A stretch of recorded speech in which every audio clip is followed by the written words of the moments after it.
So what's up with tipping these days? Some of the hardest working people out there today are waiters and service workers and other personal service providers.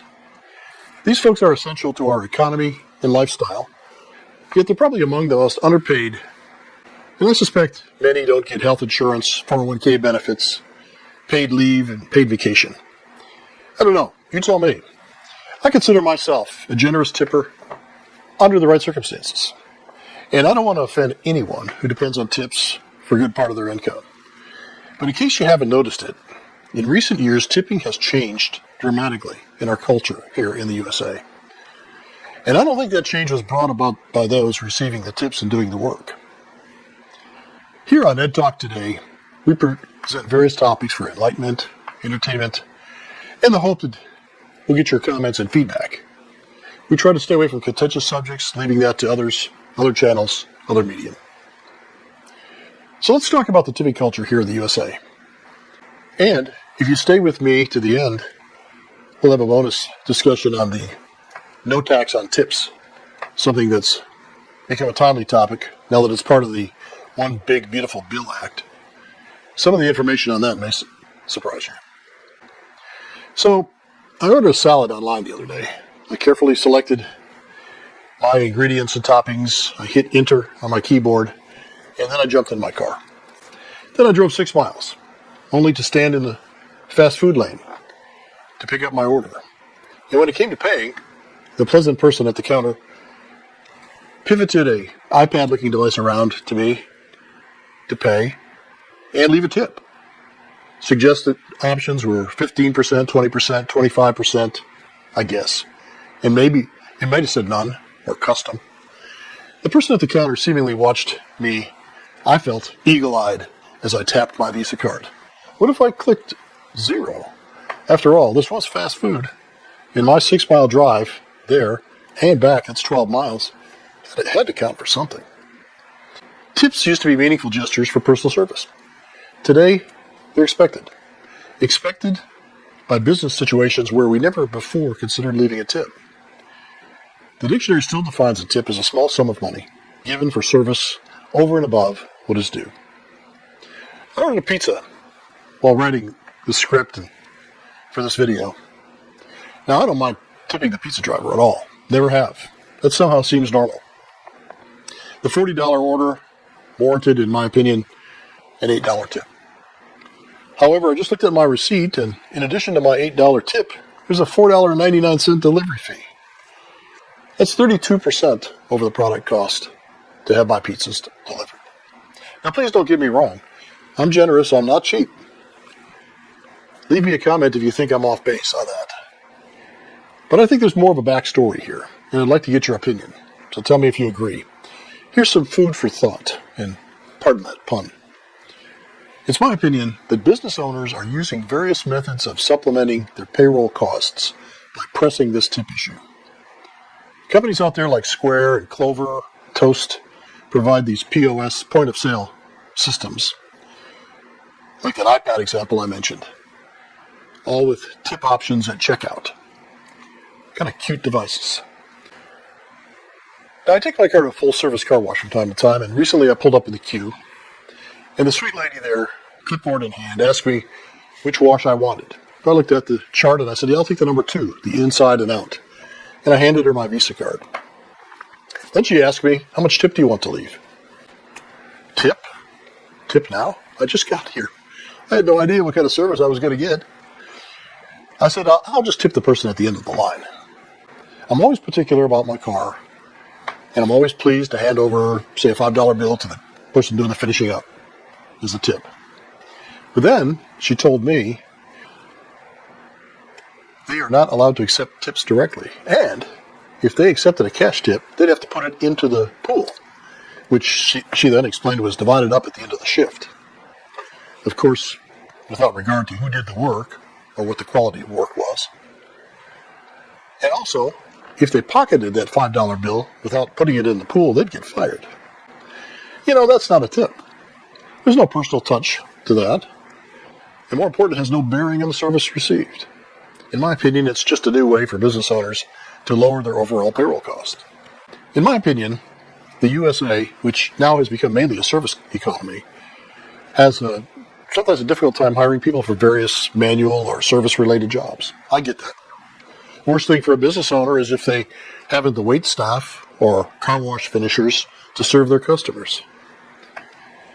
But when a car wash or a restaurant has a universal tip jar that gets divvied up at the end of the day, well, those aren't really tips.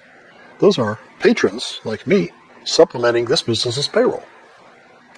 Now, before I make enemies on Ed Talk today, let me say that whenever I go to a sit-down restaurant and I'm greeted by, "Hi, I'm Amy, and I'll be your server," I see a personal touch. Hopefully Amy or whomever will take our order, deliver it with at least a modicum of pleasantry, and cash us out when finished. And Amy will get a nice, generous tip from me. I've actually sometimes found myself asking the waitress, or waiter, "Do you get the tips, or are they bundled up and distributed to the rest of the staff?" This happens more than one realizes. In that case, my tip to Amy just becomes part of the pool. In my opinion, the cooks, dishwashers, God bless them for their work, they should be paid from the business coffers and not part of the tipping process. And to be blunt, if a business can't afford to pay their other backroom staff without taking a portion of Amy's tips, there's something wrong with that business model. I'd much rather see them increase the menu prices and be honest about tipping. Tips are reserved for moments when there's some personal interaction. Cab drivers, Uber drivers, barbers, hairstylists, the baggage handler at the airport, servers, real servers.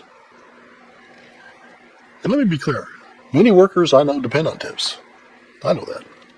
And they often make below minimum wage and rely on gratuities to survive. So this isn't about blaming them. It's about the growing gray area where tips are suggested where no personal service is performed. Are we really rewarding someone, or are we just subsidizing company payrolls? And again, please don't diss me on this. I have a lot of respect for these workers, the valets, the waiters, the waitresses, and I don't want anybody spitting in my food. So now, a little bonus area. Let's talk about this no taxes on tips. Recently, there's been some talk about no tax on tips. I thought that was a great idea. Those who work in restaurants and other service businesses, not having them pay taxes on tips, well, I think that's great. And great news. As part of President Trump's One Big Beautiful Bill Act, the OBBBA, I think we're calling it, tips have become non-taxable. But look closely at the final version and the fine print. This may surprise you. It sounds good. It sounded good to me at first. But here's the catch. The net benefit to business owners far exceeds the small, if any, benefit to tipped workers. Check it out. The minimum wage didn't change. It's still $2.13 an hour for tip workers.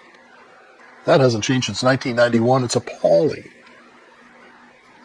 $2.13 an hour. Now, just 3 or 4 days ago, on July 31st, the Center for American Progress reported in their article, despite no tax on tips, President Trump's big, beautiful bill is bad for tip workers, stating that no tax on tips is merely a symbolic tax break that is very limited and poorly targets the workers who need tax relief the most. See the site for this article in the description for this video. The key is that most tip workers that qualify for the standard tax deduction won't see any benefit from the act, which, by the way, was championed by the National Restaurant Association and other lobbyists. When Congress passes a bill, it goes through a cost estimate process, usually by the Congressional Budget Office. When the no taxes on tips section was assessed, the cost of the bill, now think about this, the cost to the government of the bill that benefits workers over the 3-year period of time was estimated to be $32 billion. 32, just remember that. But the cost of the benefit for business owners was estimated to be $737 billion. Many, many more times the benefit that goes to the worker. The One Big Beautiful Bill Act's deduction for business owners is more generous than its deduction for tipped workers by a huge amount. You'll find a citation from Congress itself in the description column. Check it out. In my opinion, that's another obfuscation by Washington. Using populist terms, this is popular in Washington, using populist terms that appeal to people, the population, while giving most of the benefit to business owners. So yes, the law offers relief to some, but mostly it helps the business owners, not the workers. It's a payroll subsidy for business owners dressed up as a worker benefit. And let's not forget, most working Americans pay more in payroll taxes like Social Security and Medicare than they do in income tax. The bill offers no relief there. Those taxes are paid from the very first dollar of your earnings. Read that article and another one I linked in the description. Let me know what you think. And sure, there are states that have set their own state minimum wage laws like California, Oregon, Alaska, where tipped workers must be paid the full minimum wage. It's the full national minimum wage plus tips. And that could be as much as $15 an hour or more plus tips. Or look internationally. In Canada, tipping is expected, but servers are guaranteed a livable base wage. If you're a tip worker, you have my support. But take a look into how this no tax on tips directly affects you in reality. I think you'll be surprised. Let's get back to our central theme. Here in the U.S., we've created this awkward culture of mandatory generosity where the burden to pay workers fairly shifts from the employer to the customer. Here's how I see it. If a business can't pay its staff a fair wage without depending on unpredictable tips and taking Amy's tips away, maybe the problem isn't the customer, it's the business model. My solution? Make business owners pay their employees adequately. I'm a generous tipper, and when I'm in an environment where tipping makes sense, Amy or whomever is going to get a good tip. If I'm unsure about how tips are allocated, I'll ask. My family's actually got annoyed with me from time to time, asking the waitress or waiter, do you really get my tip or not? Sometimes I just give them cash under the table. If there's no personal service or identifiable person who deserves a tip, like a fast food line, a cafeteria, self-serve, I'm very comfortable not leaving a tip. So where does this leave us? We've taken something that was once a voluntary gesture of appreciation and turned it into a confusing, guilt-laced system propped up by outdated laws and clever business models. Tipping culture today is no longer about rewarding good service. It's become a way for companies to dodge responsibility, for lawmakers to avoid reform, and for customers to carry the load. So what do you think? I'm interested in hearing your opinion and what you have to say about what I consider a ruse on the no tax on tips issue. Let me know in the comments. I generally want to hear your stories, and hey, if I'm off base, let me know. Tell me the good, the bad, and the awkward tipping moments you faced. And if you're in the service industry, a tip type employee, I especially want your perspective. Please share. And hey, if you found this video helpful, give it a like, maybe even a share, subscribe to the channel, and tell me what else we need to discuss.